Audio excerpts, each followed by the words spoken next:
Bonjour, je viens vous parler aujourd'hui d'un sujet brûlant, la retraite. Alors, soyons précis, je vais vous parler du système de retraite par répartition tel qu'il existe en France. Je veux parler du régime de base, ce qu'on appelle le régime sécurité sociale. Je laisse de côté la retraite complémentaire gérée par l'Agirc-Arrco, c'est un autre débat. Donc, je vais vous parler du système de retraite par répartition tel qu'il existe en France pour les salariés. Il existe d'autres professions que les salariés, bien évidemment tout à fait respectables, les artisans notamment, qui ont un système différent. Donc, je vais parler de ce qui concerne des millions de Françaises et de Français, la retraite par répartition des salariés. Elle est en place en France, la retraite par répartition, depuis 1946. Ça a été voté à l'époque par la première assemblée législative qui a suivi la libération. Alors, rappelons ce que c'est que le régime de retraite par répartition.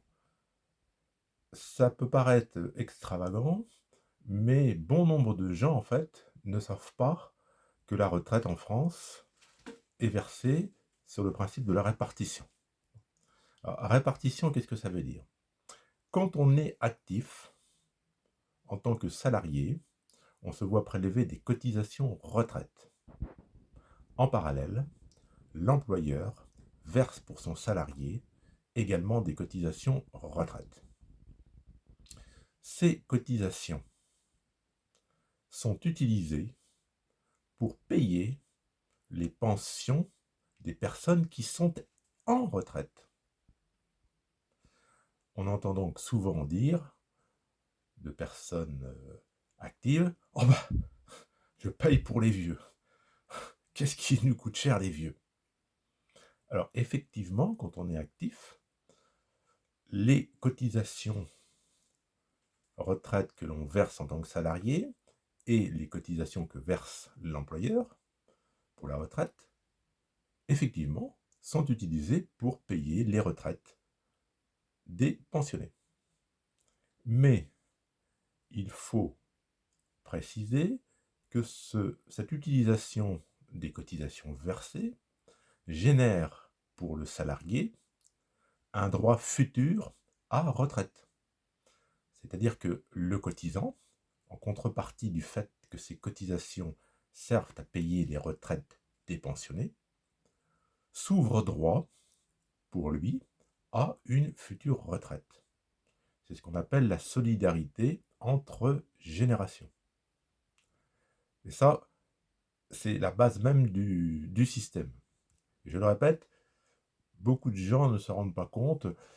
On entend des gens qui vous disent bah, « je comprends pas, on parle de déficit des retraites, moi j'ai payé toute ma vie, mais mes cotisations, elles ont dû être placées, ça a dû rapporter de l'argent, donc s'il y a un déficit, c'est que c'est mal géré. » Non, c'est pas là le problème.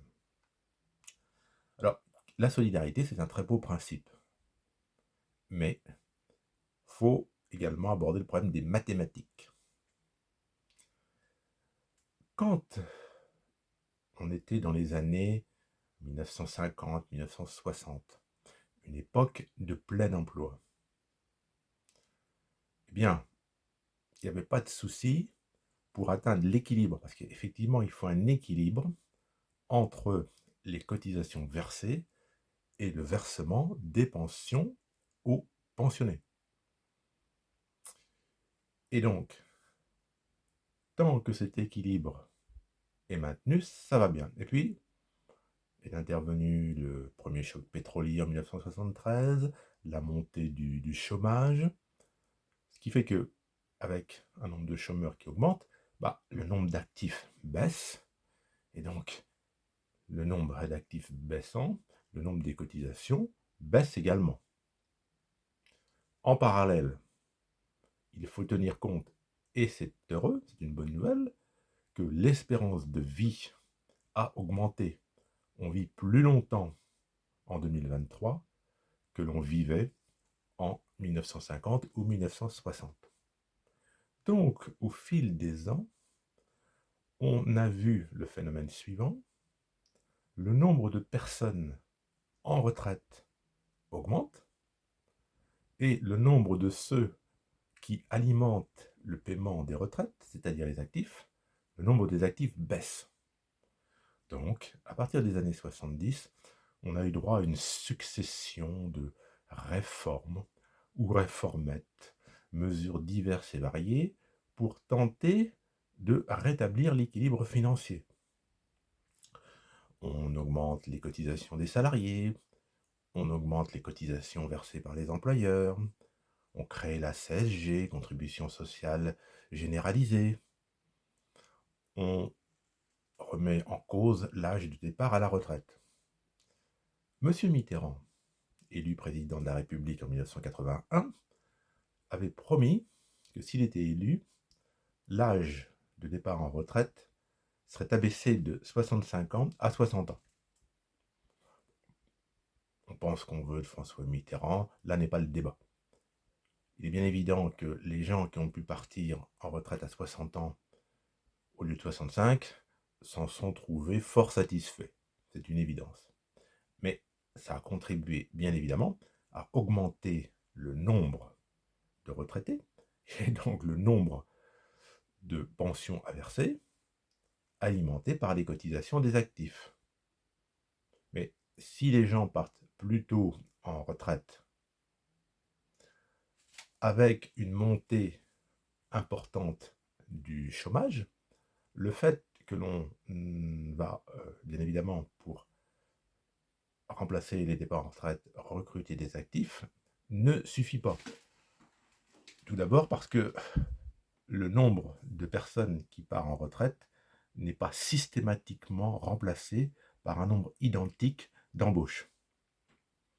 Donc la situation a continué de se dégrader dans les années 1980, 90, 2000.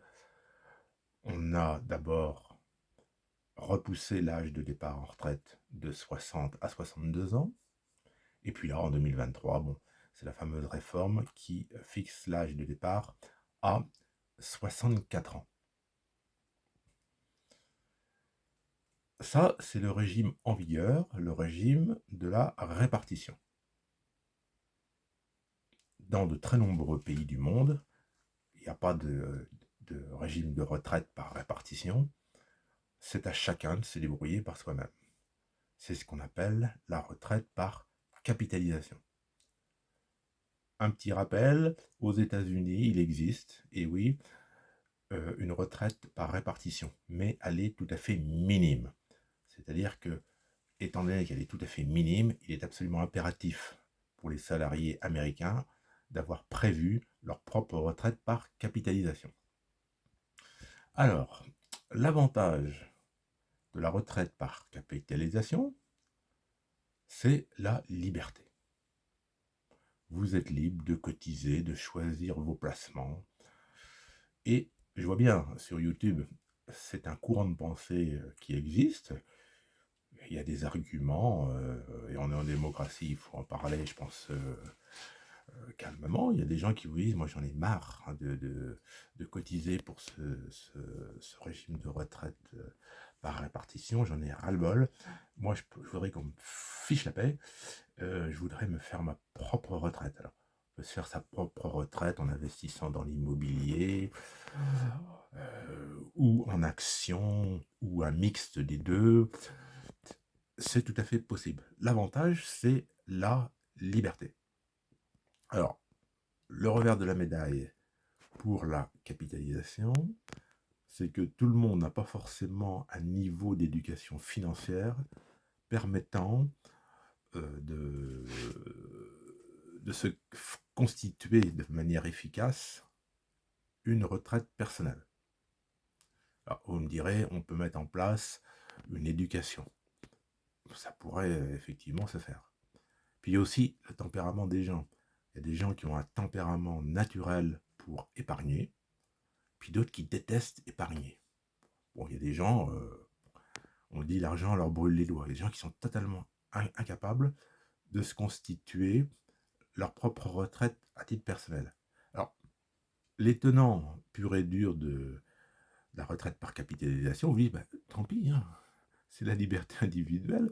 Celui qui ne veut pas faire l'effort de se constituer sa propre retraite, bah, quand il sera vieux, il sera démuni, et puis il se débrouille, hein, tant pis pour lui. Bon, c'est une façon de voir, on peut entendre le raisonnement.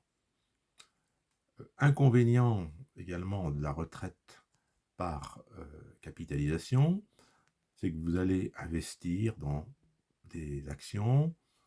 Bon, vous pouvez le faire à titre personnel, c'est-à-dire acheter des actions en direct, mais vous pouvez également confier vos économies à des fonds de pension. Et les fonds de pension peuvent être mal gérés, il peut y avoir une faillite, il peut y avoir tout simplement ce qu'on appelle un coup d'accordéon. Vous pensiez avoir tant, et puis bon, le fonds de pension a été mal géré, en fait vous aurez beaucoup moins. Bon, c'est arrivé en Grande-Bretagne. Aux États-Unis, je rappelle la faillite en 2002 du géant américain Enron. Donc c'était une entreprise extraordinaire, considérée comme un modèle. Bon, quand elle a fait faillite, bon, les salariés ont perdu leur salaire, ça c'est évident. Ils ont perdu leur mutuelle, mais ils ont également perdu toutes les sommes placées dans le fonds de pension maison. Voilà. Donc, la capitalisation, c'est la liberté, c'est sûr, mais il y a des contreparties. Alors, je vais être honnête, bon, je suis à titre personnel partisan du système actuel de retraite par répartition. J'accepte tout à fait les arguments contre, hein, je pense qu'on peut en parler sereinement, hein, c'est pas, à mon avis, un sujet tabou. Je suis favorable à la retraite par répartition parce que tout le monde, je parle des salariés, je parle bien du régime des salariés, tous les salariés vont avoir une retraite. Alors, on peut effectivement mettre en avant les problèmes de financement pour contester ce régime. Alors là, on va entrer dans un vaste débat, celui des abus. On peut parler, par exemple, de personnes françaises qui, à leur retraite, retournent dans le pays d'origine de leurs ancêtres, et puis qui continuent à recevoir des pensions de retraite passé l'âge de 100 ans. Bon, il y a des centenaires un peu partout dans le monde, mais parfois on peut se poser la question, est-ce qu'il n'y a pas des fraudes? Mais dès qu'on parle de fraude, il y a des gens qui vous disent, vous n'avez pas honte, vous parlez de fraude, vous les stigmatisez, c'est une honte. Bon, je le répète, je suis favorable au système de retraite par répartition, mais je pense qu'il faut qu'il y ait de la rigueur. Il faut qu'il y ait de la rigueur, il faut qu'il y ait une prise de responsabilité des cotisants. La solidarité entre générations, c'est bien, mais ça entraîne un devoir de lucidité et d'honnêteté. On ne peut pas distribuer l'argent comme ça, en fermant les yeux sur tout ce qui se passe. Donc voilà ma petite analyse. Je souhaite que les personnes qui voient cette vidéo commentent. Surtout, dites ce que vous en pensez, quel est votre sentiment. Je le répète, nous sommes en démocratie. Moi, je suis partisan du système de retraite par répartition, hein, avec une gestion saine, sérieuse. Je comprends que d'autres personnes soient en faveur de la retraite par capitalisation. On peut remarquer que depuis plusieurs dizaines d'années, le gouvernement, enfin les gouvernements qui sont succédés, s'efforcent en fait de mettre en place un système un petit peu mixte. C'est-à-dire qu'on maintient le système de retraite par répartition, mais on incite fortement les salariés à se constituer un complément de retraite par capitalisation. C'est ainsi qu'il y a bien des années déjà, c'était à l'époque d'une présidence de François Mitterrand, a été mis en place le plan d'épargne en action. L'idée, c'était constituez-vous un petit complément de retraite personnel et arrêtez de nous casser les pieds en demandant à ce qu'on augmente toujours vos pensions de retraite. Mettez un petit peu la main à la pâte et puis bon, vous compléterez votre retraite par répartition. Et puis bon, ça s'est développé. Plus récemment, on a créé le PER, plan d'épargne retraite. Donc, il y a une forte incitation des gouvernants pour que chaque salarié complète lui-même sa retraite de base de la sécurité sociale par une épargne personnelle. Si je me permets un parallèle, c'est un petit peu rapporté au monde de la voiture. Alors vous avez les partisans de la voiture à moteur thermique, les partisans de la voiture à motorisation électrique, puis entre les deux, vous avez les hybrides. Bon, c'est pas forcément idiot comme système, dire aux gens, écoutez, on maintient la retraite par répartition, mais on vous incite à vous constituer vous-même un petit complément. Alors, évidemment, j'entends les gens me dire à juste raison, quand on a déjà du mal à boucler ses fins de mois, quand on a un salaire modeste, mettre de l'argent de côté sur un plan d'épargne en action ou un PER, c'est pas ouvert à tout le monde. J'entends bien. De toute façon, la question de la retraite, c'est un sujet brûlant. Donc je le répète, donnez-moi votre avis, votre ressenti. Bon, c'est important pour qu'il y ait un dialogue, un échange d'idées. Moi, je prétends pas avoir la science infuse et raison. Bon, je vous donne mon sentiment à moi, mes arguments, mais je suis tout à fait prêt à entendre des idées totalement différentes. Donc voilà, c'était un ressenti personnel sur la retraite de base de la sécurité sociale en France versée par le système de la répartition. Bonne fin de journée à vous. Au revoir.